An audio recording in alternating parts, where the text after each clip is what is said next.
नमस्कार विद्यार्थी मित्रांनो, प्रणिता दुगाणे या चॅनलवर तुमचे खूप खूप स्वागत आहे। आजच्या व्हिडिओमध्ये आपण इयत्ता 6वी विषय गणित संकलित मूल्यमापन 2 याचा एक सराव पेपर घेणार आहोत। त्याची उत्तरसूची तुम्हाला मी या व्हिडिओमध्ये देणार आहे, तर व्हिडिओ कुठेही स्किप न करता व्हिडिओ पूर्ण पहा। व्हिडिओ आवडल्यास व्हिडिओला लाईक करा, तुमच्या जास्तीत जास्त मित्रांपर्यंत शेअर करा। तसेच जर तुम्ही चॅनलवर नवीन असाल तर चॅनलला सबस्क्राइब करा, जेणेकरून येणाऱ्या नवीन व्हिडिओचे नोटिफिकेशन सर्वात अगोदर तुमच्यापर्यंत येईल। व्हिडिओला उशीर न करता आपण सुरुवात करूया। तर पहा, हा जो संकलित मूल्यमापन चाचणी 2 आहे, त्यामध्ये पायाभूत ज्ञानावर आधारित ही चाचणी होणार आहे। यामध्ये एकूण 6वी साठी 50 गुण दिले जाणार आहेत। त्यामध्ये 10 तोंडी असणार आहे, तोंडी किंवा प्रात्यक्षिक मध्ये येणार आहे, आणि 40 गुण जे आहेत ते 40 गुणांवर तुम्हाला लेखी चाचणी घेतली जाणार आहे। तर लेखी चाचणीला आपण सुरुवात करूया। इथे पहा, प्रत्येक उपप्रश्न हा 1 गुणाचा आहे, आणि जर आपल्याला उदाहरण सोडून बघायचं असेल तर इथे बाजूला रिकामी जागा दिलेली आहे, त्या रिकाम्या जागेमध्ये आपण हे उदाहरण सोडून पाहू शकतो। चला तर मग प्रश्न पहिला घेऊया। प्रश्न पहिला अ आहे, संख्या अंकात लिही। संख्या अंकात लिही। उदाहरण आहे 27,312। यासाठी इथे आपण 27,312 हे अंकात लिहिले। अतिशय सोपा प्रश्न आहे हा। 6वीच्या विद्यार्थ्यांना हा प्रश्न अतिशय सोपा जायला पाहिजे। त्यानंतर ब प्रश्न आहे, संख्या अक्षरात लिही। यामध्ये 4 अंकी संख्या दिलेली आहे 3407। आपण इथे अंकात अक्षरात लिहिलेला आहे 3407। ठीक आहे। त्यानंतर पुढचा प्रश्न घेऊया आपण। क मध्ये दिलेला आहे, इथे एक संख्या दिलेली आहे, 4 अंकी संख्या दिलेली आहे, आणि त्या 4 अंकी संख्येतील 6 या अंकाची स्थानिक किंमत लिहायची आहे। इथे पहा, संख्या दिलेली आहे 6403। या संख्येमध्ये 6 या अंकाची स्थानिक किंमत विचारलेली आहे। तर इथे 6 या अंकाची किंमत एकक, दशक, शतक, हजार आहे, म्हणून आपण इथे 6000 असं लिहिलेलं आहे। ठीक आहे। पुढचा प्रश्न आहे मित्रांनो, ड मध्ये खालील संख्या विस्तारित रूपात लिहा। ह्याच्यासाठी आपण एक टेक्निक वापरू शकतो। पहा, इथे 5 अंकी संख्या दिलेली आहे। 5 अंकी संख्या म्हणजे पहिला जो अंक आहे, म्हणजे डावीकडून जो पहिला अंक आहे, त्या पहिल्या अंकाच्या पुढे जेवढ्या संख्या आहेत तेवढे शून्य लावायचे।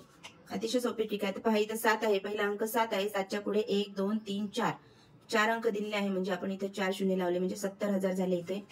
अधिक 3000, 3च्या पुढे 3 शून्य आहे म्हणून 3000, अधिक 100, अधिक दशक स्थानी 0 आहे म्हणून 0, आणि एकक स्थानी 2 आहे, म्हणजे 70,000 अधिक 3000 अधिक 100 अधिक 0 अधिक 2 हे झाले याचं विस्तारित रूप। यानंतर बेरीज करा। बेरीज करा मध्ये हातच्याची बेरीज दिलेली आहे। इथे पहा, 5264 अधिक 3237 यांची बेरीज करायची आहे। 4 अधिक 7, 4 आणि 7 किती होतात? 11, 11ला 1 लिहिला, हातचा 1, 6 आणि 3 9, 9 आणि 1 10, 10ला 0, हातचा आला 1, 2 आणि 2 4, 4 आणि 1 5, शेवटचे राहिलेले 5 आणि 3, 5 आणि 3 8 होतात, म्हणून आपण 8 आपलं उत्तर आलेलं आहे 8501। त्यानंतर फ हा प्रश्न वजाबाकीचा दिलेला आहे। तर वजाबाकी करत असताना पहा, इथे पण हातच्याची वजाबाकी दिलेली आहे विद्यार्थी मित्रांनो। तर हातच्याची वजाबाकी करणे पण खूप सोपं आहे। याच्या वेगवेगळ्या ट्रिक्स आहेत। जर वेगवेगळ्या ट्रिक्सची माहिती जाणून घ्यायची असेल तर चॅनलला सबस्क्राइब करा, आणि चॅनलवर जे व्हिडिओ अपलोड केलेले आहेत ते तुम्ही प्लेलिस्ट मध्ये जाऊन बघू शकता।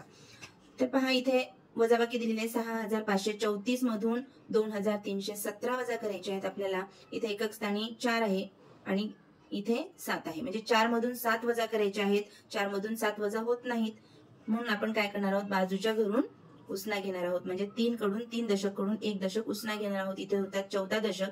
14 दशकातून 7 वजा केले, 14 मधून 7 वजा गेले तर किती राहतात? 7 राहतात। इथे 2 राहिलेत, 2 मधून 1 गेला, 1 राहिला, 5 मधून 3 गेले, 2 राहिले, 6 मधून 2 गेले, 4 राहिलेत। उत्तर आलेलं आहे आपलं 4217। चला, पुढचा प्रश्न आहे आपला गुणाकाराचा। गुणाकारामध्ये पहा, 136ला 12ने गुणायचं आहे। आपण एकक अंकाने पण गुणू शकतो आणि दोन्ही अंकाने डायरेक्टली 12ने सुद्धा गुणू शकतो आपण। पहा, डायरेक्ट 12ने गुणलं तर आपलं उत्तर काय येतं, आणि एक अंकाने गुणलं तर काय होते? पहा, इथे दोन न गुणला आपण सुरुवातीला बेसक 12, 12ला 2, हातच्याला 1, बेत्रिक 6, 6 आणि 1 7, हातच्याला हातचा येत नाही, बे एक बे म्हणजे 272. 2 ने 136 ला गुणल्यानंतर 272 उत्तर आलं आणि 1 न गुणल्यानंतर 136च राहणार आहे. आता या दोघांची बेरीज करून घ्यायची आहे. 2 ला 2, 6 आणि 7 13, 13ला 3, हातच्याला 1, 2 आणि 3 5, 5 आणि 1 6, 1 ला 1. आपलं उत्तर आलेलं आहे 1632. उत्तर आहे आपलं 1632. त्यानंतर भागाकार दिलेला आहे इथे 8 भागिले 745 किंवा 745 भागिले 8. 8 ने आपल्याला 745 ला भागाकार करायचा आहे. सुरुवातीला एकक स्थानचा म्हणजे पहिला अंक बघायचा आहे. पहिला अंक जर भाजकापेक्षा छोटा असेल तर 2 अंक घ्यायचे, म्हणजेच इथं एकक आणि दशक मिळून काय झालेले आहे 74 झालेले आहे. 74 ला 8 ने भाग द्यायचा आहे. 8च्या पाड्यामध्ये 74 आहेत का मित्रांनो? तर नाहीये. 8च्या पाड्यामध्ये 74 नाहीये, म्हणून 74 पेक्षा लहान असलेली 8च्या पाड्यातील संख्या 72 आहे. 8चा पाडा 9 पर्यंत म्हटल्यानंतर म्हणजेच 8 9 72. तर इथे पहा आपण इथे खाली 72 लिहिलं आणि वर 9 का 9 ने 8 ने 9 पर्यंत पाडा म्हटल्यामुळे 72 उत्तर आलेलं आहे, म्हणून आपण 72 खाली लिहिलं आणि 9 वर लिहिलेलं आहे.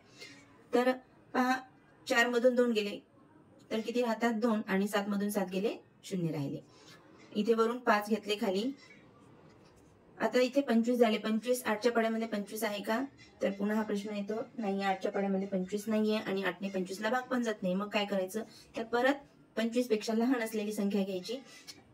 8 त्रिक 24. इथे 3 लिहिले कारण 8चा पाडा 3 पर्यंत म्हटल्यानंतर 24 आला, म्हणून 8 त्रिक 24 आणि 24 खाली लिहिले मी इथे.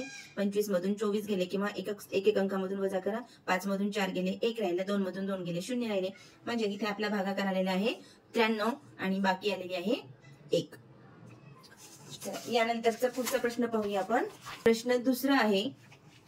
प्रश्न दुसरा वजाबाकी कर. इथे पहा पूर्णांक संख्येची वजाबाकी दिलेली आहे. पूर्णांक संख्या म्हणजे धन आणि ऋण संख्यांची बेरीज करता येते. ह्याच्यामध्ये आपल्याला आपण इयत्ता 6वी मध्ये आल्यानंतर पूर्णांक संख्यांची बेरीज कशी करायची हे शिकलेले आहोत, त्यामुळे हे आपल्याला सहजपणे करता येईल.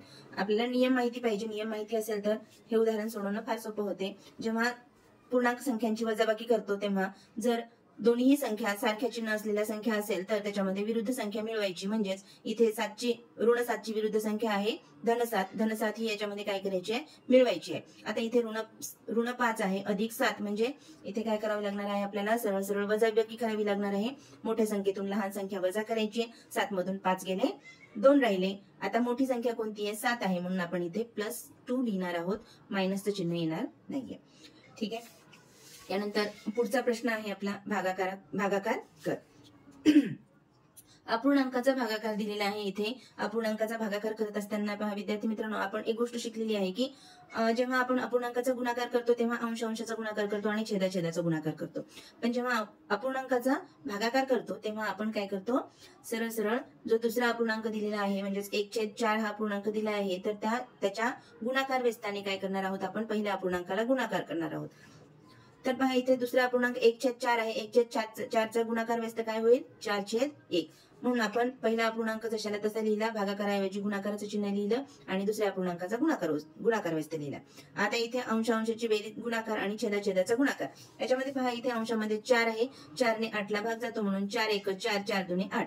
इथे राहिले अंशामध्ये 3 आणि छेदामध्ये 2. 3 1 3 आणि 2 1 2, म्हणून 3/8 भागिले 1/4 चा भागाकार किती आलेला आहे मित्रांनो 3/2 हा आलेला आहे.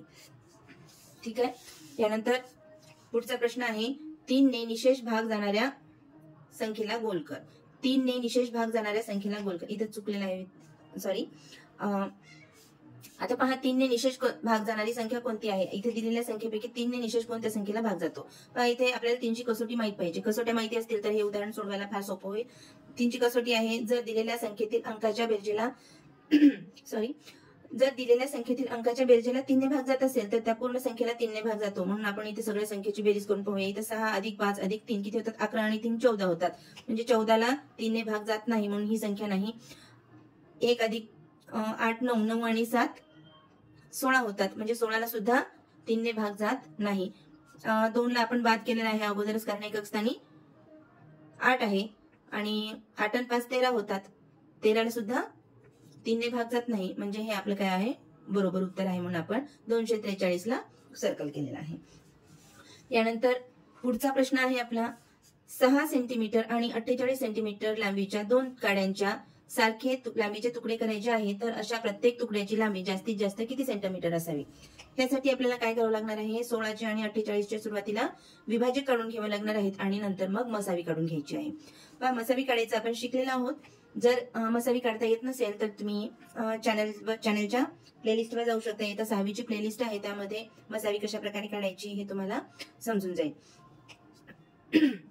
तर पहा, 16चे विभाजक आहे 2 गुणिले 2 गुणिले 2 गुणिले 2. 2 दुणे 4, 4 दुणे 8, 8 दुणे 16. त्याचप्रमाणे 48चे विभाजक आपण लिहून घेतलेले आहे इथं 2 गुणिले 2 गुणिले 2 गुणिले 2 गुणिले 3. पहा, 2 दुणे 4, 4 दुणे 8, 8 दुणे 16, 16 त्रिक 48. आता यामध्ये पहा, या दोन्ही विभाजकामध्ये सामायिक विभाजक कोणते आहेत? पहा, इथे 2 आहे, इथे 2 आहे, इथे 2, इथे 2, इथे 2, इथे 2, या ठिकाणी 2 आणि या ठिकाणी 2. इथे 3 आहे, परंतु वरच्या विभाजकामध्येच म्हणजे 16च्या विभाजकामध्ये 3 नाहीये, म्हणून आपण काय करणार आहोत, 3ला सोडून दिलं. सामायिक विभाजक जेवढे आहेत तेवढे आपण लिहून घेतलेले आहे. आता आपल्याला मसावी काढत असताना आपण जे सामायिक विभाजक आहे दोन्ही संख्येमध्ये त्यांचा गुणाकार करणार आहोत, म्हणजे आपल्याला मसावी मिळेल. 2 दुणे 4, 4 दुणे 8, 8 दुणे 16, म्हणजे मसावी आलेला आहे 16. म्हणजेच प्रत्येक तुकड्याची लांबी जास्तीत जास्त 16 सेंटीमीटर असायला हवी. यानंतर पुढचा प्रश्न आहे, गौरीने किराणा दुकानामधून 250 किलोग्रॅम साखर, 1.5 किलोग्रॅम तांदूळ आणि 0.750 किलोग्रॅम डाळ आणली, तर तिने एकूण किती किलोग्रॅम किराणा माल आणला? या ठिकाणी आपल्याला काय करायचे आहे, दशांश पूर्णांकाची बेरीज करायची आहे. आपण संख्या लिहून घेऊया. सुरुवातीला 2 दशांश म्हणजे 2.2 म्हणजेच 2.25 किलो. 2.2 लिहिले इथं. नंतर दशांश खाली दशांश लिहून मांडणी जर आपली बरोबर आली तर आपलं उत्तर चुकत नाही. दशांश खाली दशांश लिहिला आणि अंकाखाली अंक, एकक खाली एकक, दशक खाली दशक अशा प्रमाणे लिहून घेतलं की आपले उत्तर चुकणार नाही. पहा, इथे 0 अधिक 0 अधिक 0 0, 5 अधिक 0 5, 5 आणि 5 10, 10ला 0 हातचाला 1, 2 आणि 5 7, 7 आणि 7 14, 14 आणि हातचा 1 15, 15ला 5 हातचाला 1, 2 आणि 1 3, 3 आणि 1 4. म्हणजेच आपलं उत्तर आलेलं आहे 4 किलो 500 ग्राम. गौरीने एकूण 4 किलो 500 किलोग्राम किराणा माल आणलेला आहे. त्यानंतर पुढचा प्रश्न आहे आपला, खालील आकृतीतील एका रेषेचे आणि एका किरणाचे नाव लिहा. पहा, इथे आपल्याला किरण आणि रेषा कशाला म्हणतात हे माहिती पाहिजे. जी रेघ दोन्ही दिशेला वाढवता येते अशा रेघेला काय म्हणतात, रेषा असं म्हणतात. आणि एका बिंदू स्रोतातून निघणारा आणि एकाच दिशेने वाढत वाढत जाणाऱ्या रेषेला काय म्हणतात, रेघेला काय म्हणतात, तर किरण म्हणतात. मग इथे पहा, इथे ए आणि बी, ए आणि बी हे काय आहे, रेषा आहे. आणि आर पी किंवा आर एन हे काय आहे, तर किरण आहे. म्हणून आपण इथे ए बी रेषा लिहिले आणि किरण आर पी लिहिलेला आहे. पुढचा प्रश्न पाहूया आता.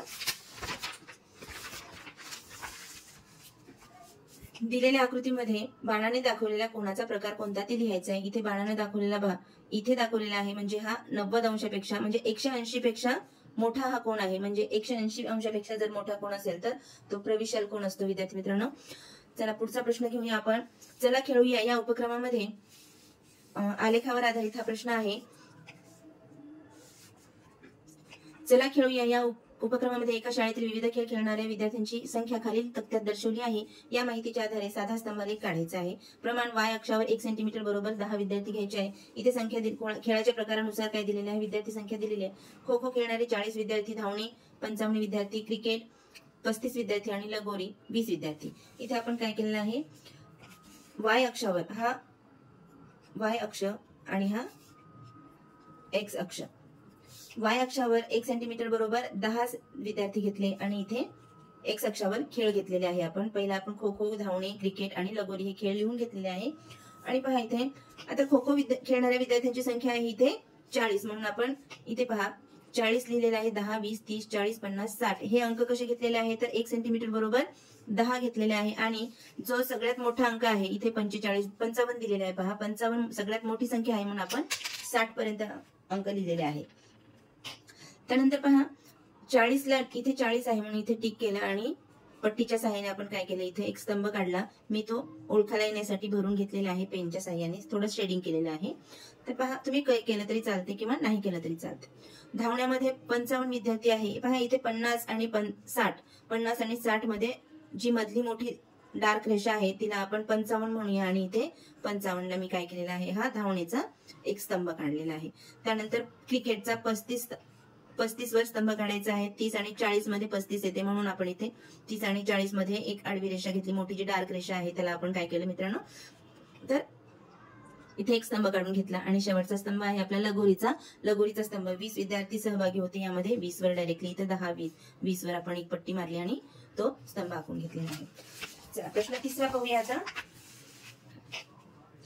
प्रश्न तिसरा आहे, एका बागेमध्ये गुलाबाची 40 रोपे आणि जास्वंदाची 50 रोपे लावली तर गुलाबाच्या रोपांचे जास्वंदीच्या रोपाशी असलेले गुणोत्तर काढ. इथे आपण गुणोत्तर आणि प्रमाणमध्ये हे शिकलेलं आहे. गुलाबाच्या रोपांचं जास्वंदाच्या रोपाशी असलेले गुणोत्तर काढायचं आहे. बरोबर, गुलाबाच्या रोपांची संख्या 40 आणि जास्वंदाच्या रोपांची संख्या 50 आहे. म्हणजे पहिल्या संख्येचे दुसऱ्या संख्येशी असलेले गुणोत्तर काढायचे. 40/50. आता 40ला भागाकार करायचा आहे. 40 आणि 50 ला कोणत्या संख्येने भाग जातो ते पाहायचंय. इथे 40 ला आणि 50 ला 10 भाग जातो म्हणून आपण काय केलेलं आहे, 10 भाग दिलाय आणि इथे 10 चौक 40 आणि 10 5 50 म्हणजे 4 5 हे काय निघालेलं आहे, इथे गुणोत्तर निघालेलं आहे.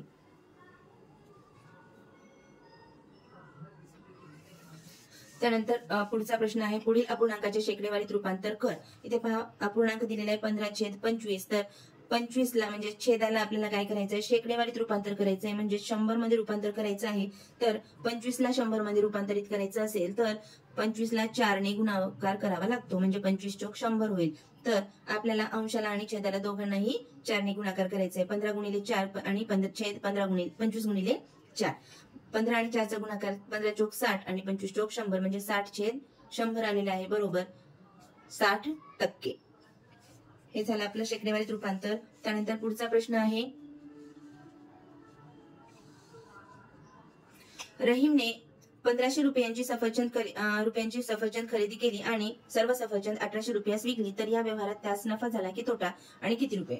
पहा इथे बघा, खरेदी किंमत आणि विक्री किंमत. खरेदी किंमत आहे 1500 आणि विक्री किंमत आहे 1800. खरेदी किमतीपेक्षा विक्री किंमत ही जास्त आहे म्हणून या व्यवहारामध्ये नक्कीच त्याला रहीमला तोटा झालेला नाहीये तर नफा झालेला आहे. इथे आपण नफा किती झालेला आहे काढायचं असेल तर नफा बरोबर विक्री किमतीमधून खरेदी किंमत वजा केली की आपल्याला होणारा नफा मिळतो. इथे विक्री किंमत आहे 1800 वजा खरेदी किंमत 1500. 1800 मधून 1500 वजा केले तर 300 रुपये हे उत्तर आलेलं आहे. म्हणजेच या व्यवहारामध्ये त्याला 300 रुपये नफा झालेला आहे. त्यानंतर पुढचा प्रश्न आहे, समीकरण सोडव. y वजा 5 बरोबर 12 हे समीकरण आहे. आता y ची किंमत काढायची असेल तर या 5 ला एक डाव्या बाजूतून उजव्या बाजूमध्ये पाठवावं लागेल. म्हणजे इथून काढावं लागेल. इथून काढायचं असेल तर वजा 5 आहे म्हणून इथे काय करावं लागणार आहे, आपल्याला +5 केलं आपण. y वजा 5 अधिक 5 बरोबर 12 अधिक 5. कारण दोन्ही बाजूमध्ये आपल्याला सेम क्रिया करावी लागणार आहे तरच आपलं उत्तर बरोबर येईल, नाही तर उत्तर चुकून जाईल. तर इथे -5 आणि ऋण 5 आणि धन 5 हे काय होईल, कटतील आणि इथे काय राहील, फक्त y राहील डाव्या बाजूमध्ये. आणि बरोबर 12 अधिक 5 17 होते. म्हणजे y ची किंमत किती मिळालेली आहे आपल्याला, इथे 17. त्यानंतर पुढचा प्रश्न आहे, दिलेले उदाहरण वाच व त्यावरून खाली दिलेल्या चौकटी भर. एक उदाहरण दिलेलं आहे आणि खाली रिकाम्या चौकटी दिलेल्या त्या भरायच्या आहेत आपल्याला. यामध्ये समीरने दर शेकडा 7 दराने बँकेत 15,000 रुपये 1 वर्षासाठी ठेव म्हणून ठेवले तर त्याला वर्षाअखेरीस 1050 रुपये व्याज मिळाले. तर या ठिकाणी या उदाहरणामध्ये मुद्दल किती आहे तर 15,000 रुपये मुद्दल आहे. मुद्दत म्हणजे किती वर्षासाठी ठेवलेले आहे तर 1 वर्षासाठी म्हणून इथे मुद्दतच्या ठिकाणी आपण 1 ठेवलेला आहे. तर व्याजाचा दर हा 7% होता. दर शेकडा 7 दराने म्हणजे किती दर होता 7% आणि व्याज किती मिळाले 1050 रुपये. ठीक आहे, पुढचा प्रश्न पाहूया आपण. खाली दिलेल्या पर्यायापैकी समद्विभुज त्रिकोण असलेल्या पर्यायाभोवती गोल कर. पहा इथे पर्याय दिलेले 4 पर्याय दिलेले आहेत. 4 पर्यायामध्ये वेगवेगळी मापं दिलेली आहेत. आपल्याला समद्विभुज त्रिकोण म्हणजे ज्या त्रिकोणाच्या 2 बाजू समान असतील अशा त्रिकोणाचा जो काही पर्याय दिलेला आहे त्याला आपण गोल करायचा आहे. इथे पहा 4 सेंटीमीटर 3 सेंटीमीटर आणि 4 सेंटीमीटर. इथे पर्याय बी मध्ये काय दिलेलं आहे, 2 पर्याय जे आहेत, 2 बाजू ज्या आहेत त्या सारख्या दिलेल्या आणि एक वेगळी दिलेली आहे. बाकी ए मध्ये तिन्ही बाजू वेगळ्या दिलेल्या आहे, बी मध्ये सुद्धा तिन्ही बाजू वेगळ्या, सी मध्ये सुद्धा तीनही बाजू वेगळ्या दिलेल्या आहे आणि डी मध्ये सुद्धा तीनही बाजू वेगळ्या दिलेल्या आहेत. म्हणून बी हा पर्याय आपला बरोबर असणार आहे. यानंतर पुढचा प्रश्न आहे आपला, आकृतीत चौकोन LMNP चौकोनाच्या सम्मुख बाजूच्या जोड्या लिहायच्या आहे. पहा, सम्मुख बाजूची बाजू म्हणजे काय हे माहिती असलं पाहिजे आपल्याला, तर आपल्याला हे अतिशय सोप्या प्रकारे म्हणजेच पटकन काढता येईल. समोरासमोरील, सम्मुख म्हणजे मुखासमोरील. आता समजा मी एलपी ही जी जर बाजू घेतली तर या बाजूच्या समोरील बाजू कोणती राहील, ही एमएन. म्हणून एलपी ची सम्मुख बाजू कोणती असेल, एमएन. म्हणून ही काय येईल, एक जोडी येईल. आणि एलएम ची समोरील बाजू कोणती असेल, पीएन. म्हणून एलएम आणि पीएन ही काय सम्मुख जोडी आहे. तसेच एलपी आणि एमएन ही एक सम्मुख जोडी आहे. ठीक आहे. पुढचा प्रश्न आपल्याला कंपोस्टच्या सहाय्याने म्हणजेच गुण्याच्या मी इथे कंपोस्टच्या सहाय्याने केलेलं आहे. गुण्याच्या सहाय्याने करायचं होतं आपल्याला. क्यू बिंदू मधून आपल्याला काय करायचं आहे, एल रेषेला लंब काढायचा आहे. तर सुरुवातीला एक रेषा काढायची आहे. एल रेषा काढल्यानंतर त्यावर कुठे रेषेबाहेर क्यू बिंदू घ्यायचा आहे आणि इथे गुण्या ठेवायचं आहे. गुण्याचं 90 अंशाचं टोक जे आहे ते इथं आलं पाहिजे आणि नंतर आपल्याला ती काय करायची आहे, रेषा जोडून घ्यायची आहे. क्यू बिंदू पासून जोडून घ्यायची. अशा प्रकारे आपल्याला हा प्रश्न सोडवता येईल. त्यानंतर पुढचा प्रश्न आहे चौथा प्रश्न अ मध्ये काय दिलेला आहे, आकृतीत 5 चौकटी पेन्सिलने रंगव आणि रंगवलेल्या चौकटीचे एकूण चौकटीशी असलेलं गुणोत्तर काढायचं आहे. तर सुरुवातीला आपण 5 चौकटी पेन्सिलने रंगवून घेऊया. 5 चौकटी रंगवून घेतल्यानंतर पहा, इथे पूर्ण चौकटी किती आहेत त्या मोजून घ्या. 1 2 3 4 5 6 7 8 9 10 11 12 13. म्हणजेच आपण एकूण चौकटी किती आहेत, 13. म्हणून छेदामध्ये घेतले 13. 13 पैकी 5 भाग रंगवलेले आहे. म्हणून 5/13 हे आपल्याला गुणोत्तर मिळालेलं आहे. त्यानंतर पुढचा प्रश्न घेऊया. ब प्रश्न आहे आपला, अशोकची 13,500 चौरस मीटर शेत जमिनीपैकी 30% शेत जमीन नांगरवायची राहिली तर त्याने एकूण किती चौरस मीटर जमीन नांगरलेली आहे. यासाठी आपल्याला अगोदर काय करावे लागणार आहे, 13,500 चे 30% काढावे लागणार आहे. म्हणजेच आपण काय करणार आहोत, 13,500 गुणिले 30/100 घेतले विद्यार्थी मित्रांनो. त्यानंतर याचं आपल्याला इथे 100चे 2 शून्य आणि हे 2 शून्य कटले. इथे 135 गुणिले 30 राहिले. शून्याला शून्य लावला आणि 3 135 ला गुणाकार केला तर 4050 आलेला आहे विद्यार्थी मित्रांनो. म्हणजे हे जे चौरस मीटर आहे, 30% जमीन शेत जमीन नांगरवायची राहिलेली आहे. तर 4050 चौरस मीटर जमीन ही नांगरवायची राहिलेली आहे. मग आपल्याला काय करायचं आहे, त्याने किती चौरस मीटर जमीन नांगरली आहे हे काढायचं आहे. म्हणून आपण काय करणार आहोत, 13,500 मधून 4050 वजा करायचे आहेत. वजा केल्यानंतर आपल्याला उत्तर मिळते विद्यार्थी मित्रांनो 8,950. म्हणून अशोकने 13,500 चौरस मीटर शेत जमिनीपैकी 8,950 50 चौरस मीटर शेत जमीन नांगरली आहे. पुढचा प्रश्न पहा, क आहे. क मध्ये एका व्यापाऱ्याने 7,500 रुपयास एक टीव्ही संच खरेदी केला आणि 8,250 रुपयास विकला तर या व्यवहारात त्याला किती टक्के नफा झालाय. तर नक्कीच या व्यवहारामध्ये त्याला नफा झालेला आहे का, कारण खरेदी किंमत 7,500 आहे आणि विक्री किंमत 8,250 आहे. म्हणजे विक्री किंमत जास्त आहे. तर सुरुवातीला आणि शेकडा नफा विचारलेला आहे, टक्केवारीमध्ये विचारलेला आहे. म्हणून आपण इथे सुरुवातीला साधा नफा काढून घ्यायचा आहे. नफा काढून घेतल्यानंतर मग आपण शेकडा नफा काढणार आहोत. पहा, इथे नफा बरोबर विक्री किंमत वजा खरेदी किंमत 8,250 वजा 7,500. याच्यामध्ये नफा मिळालेला आहे आपल्याला 750. तर 7,500 रुपयांना 750 रुपये नफा मिळाला तर 100 रुपयाला किती नफा मिळेल. त्रैराशिक मांडणीने आपण हे उदाहरण सोडवणार आहोत. तर पहा, इथे x गुणिले 7,500 बरोबर 750 गुणिले 100. आता x ची किंमत काढायची. इथे 7,500 गुणाकारात आहे म्हणून आपण इथे भागाकारात टाकलेला आहे. 750 गुणिले 100 भागिले 7,500. हे 2 शून्य हे 2 शून्य कटले. हे 75 आणि हे 75 कटले. म्हणजे राहिले इथं फक्त 10. तर 10% आपलं उत्तर काय आलेलं आहे, 10. तर या व्यवहारामध्ये त्याला 10% नफा झालेला आहे.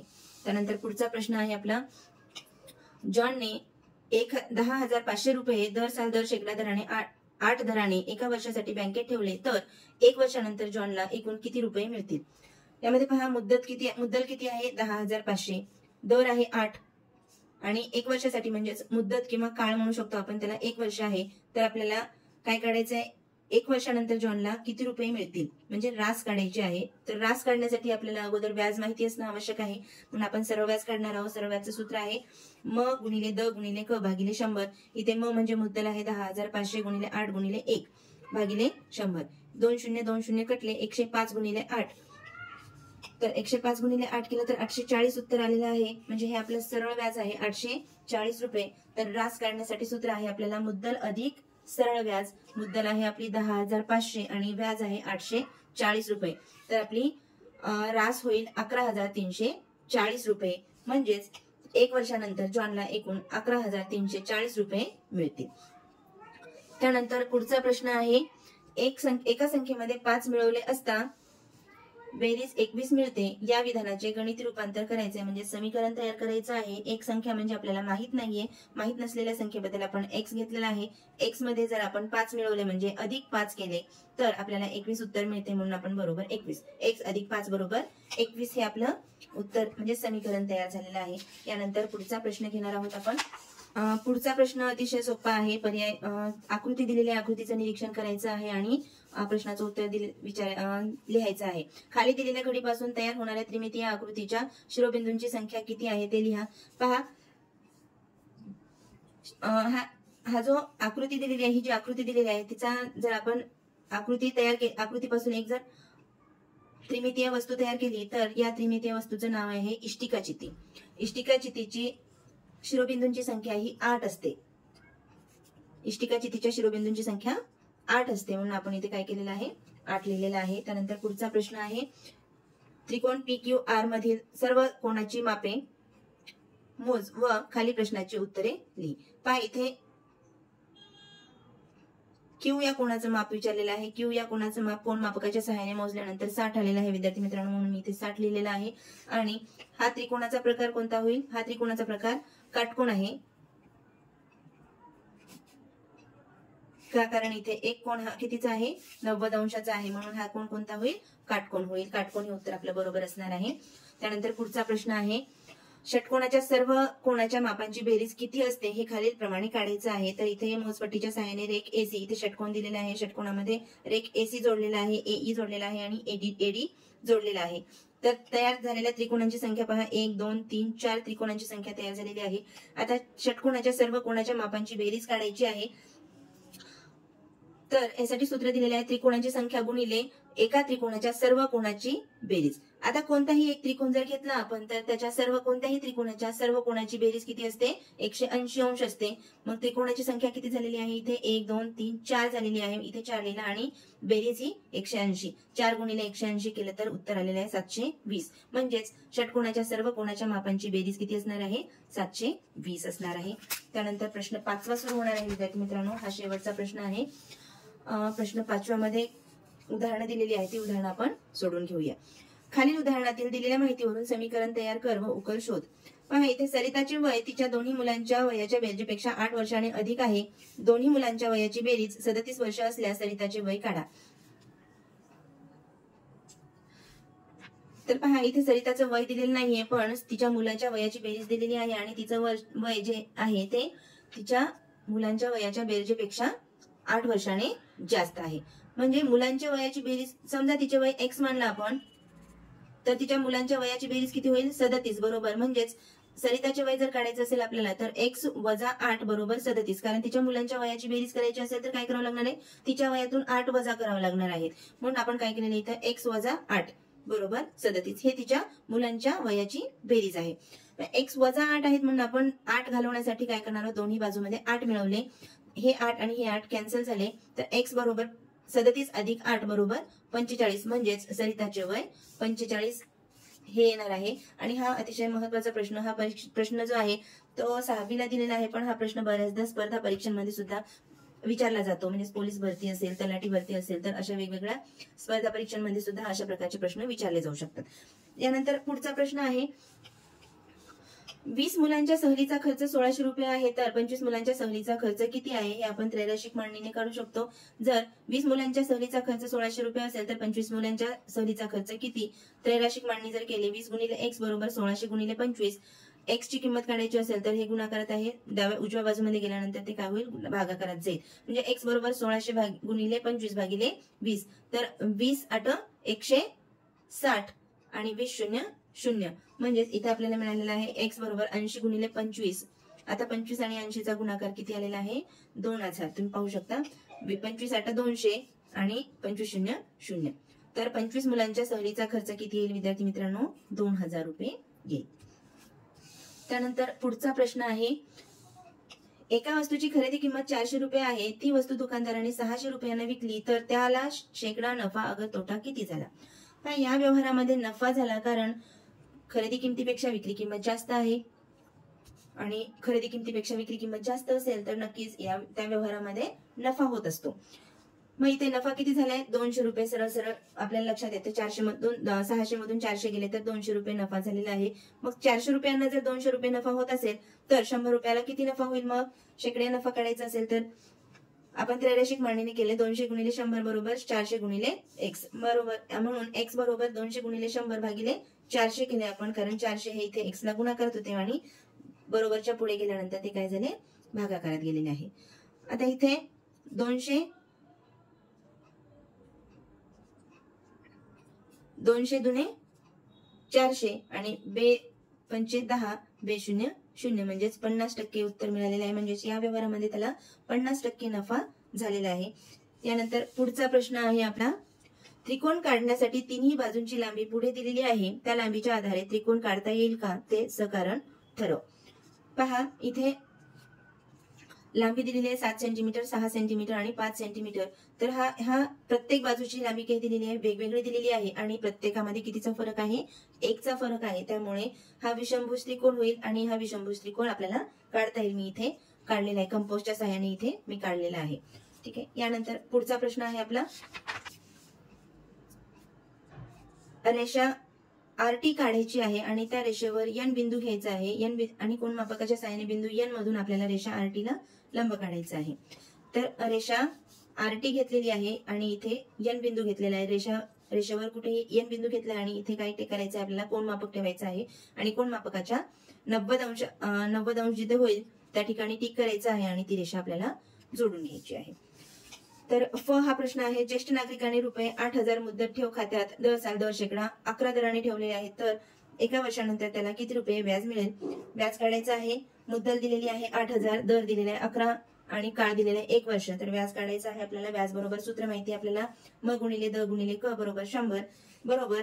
आता आपण इथे किमती ठेवलेल्या आहेत 8,000 गुणिले 11 गुणिले 1, कारण 1 वर्षासाठी ठेवलेले आहे, भागिले 100. हे 2 शून्य आणि हे 2 शून्य कटलेले आहेत, काटाकाटी करा. आता वर किती राहिले? 80 गुणिले 11 राहिले, 11 8 88 आणि 11 0 0 म्हणजेच 880 हे आपल्याला उत्तर मिळालेलं आहे. त्यांना 1 वर्षानंतर 880 रुपये व्याज मिळेल.